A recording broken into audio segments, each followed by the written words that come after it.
katawan katatapos lang ng advanced screening ng Moro ni Brillante Mendoza. At kasama natin ang isa sa mga nasa cast, si O'Neil Torres. O'Neil, ano yung pinaka hindi mo makakalimutan na naranasan mo nung nag-shoot kayo bago magpandemya? Ito, siguro on a personal level or on a personal, yes. This was the last film that I did prior to entering rehab. So meaning, yes, I am a recovering addict and very emotional ako after having watched it because somehow it has put a closure into the dark times of my life, no? And seeing it recovering, parang wow, there's so much to be thankful for, and one of which is like being part of this such a great. It's such a great film with all the actors, all the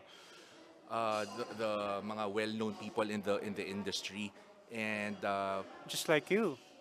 thank you, thank you, thank you. So, para sa akin, personal tong film na to dahil meron palang pag-asa, pero pa palang panahon para magbago ang kahit sino man sa atin. I am very, very proud of you. Thank you, Conan. Thank you. Going back to the film.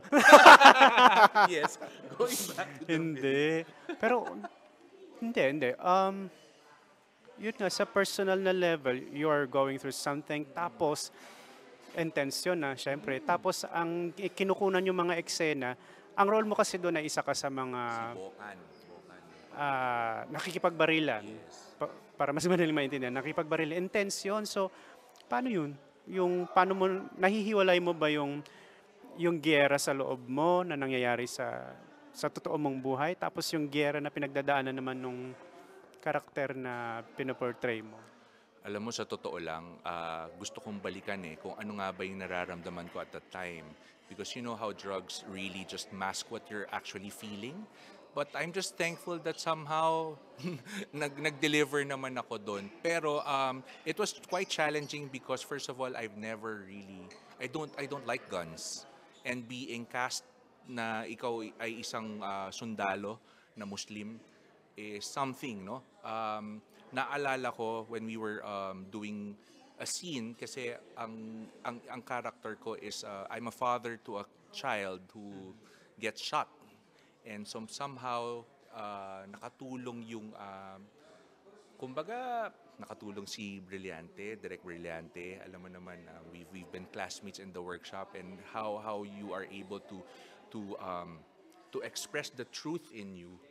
You really just have to dig in and just be present to the scene. And so far naman na nagawa naman, and I'm very happy for of the outcome of the film. Oo nga, buti nabanggit mo. 2016, naging estudyante kami ni Brillante Mendoza.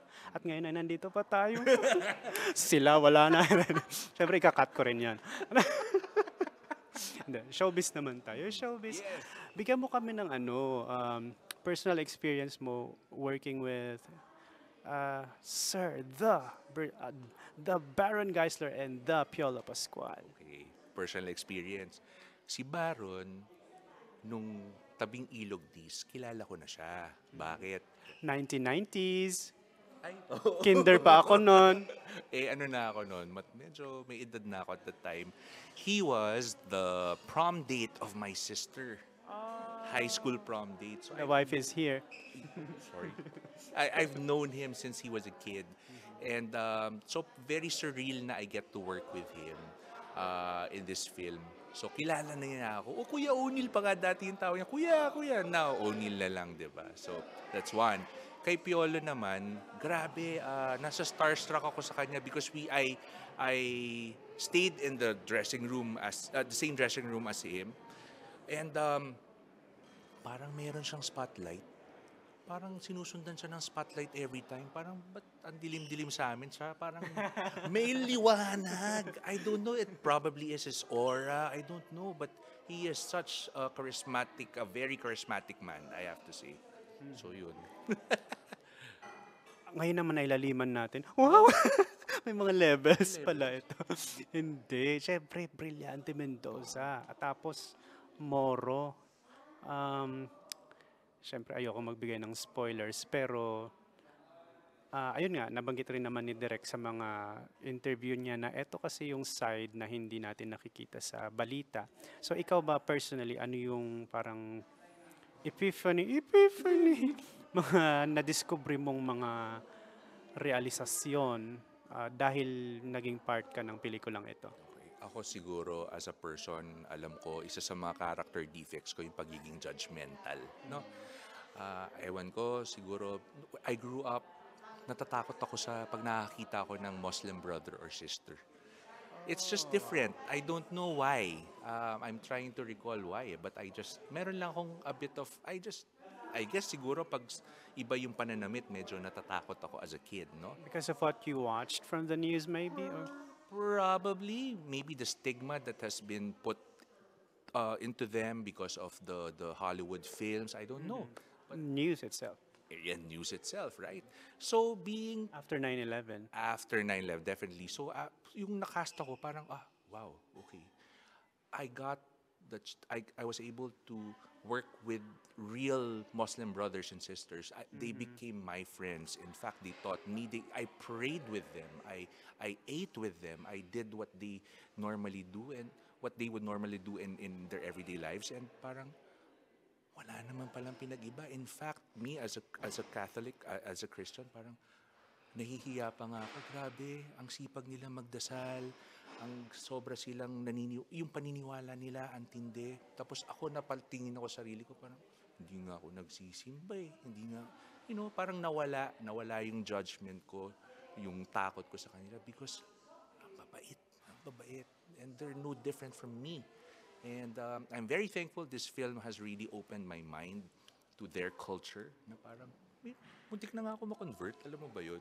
Binigyan ako ng and then I really Parang bigyan ka pa ng siguro 1 month more with them, baka. correct. And they were inviting me. They invited me to ano ba yung part sa may Pasig, no? They just for their feast. And I would have gone, but the pandemic hit, right? But I'm just saying na parang very thankful again that this film has opened my mind and has taught me to really be accepting of anyone, regardless of age, race, religion, culture, etc. Ganda-ganda nun.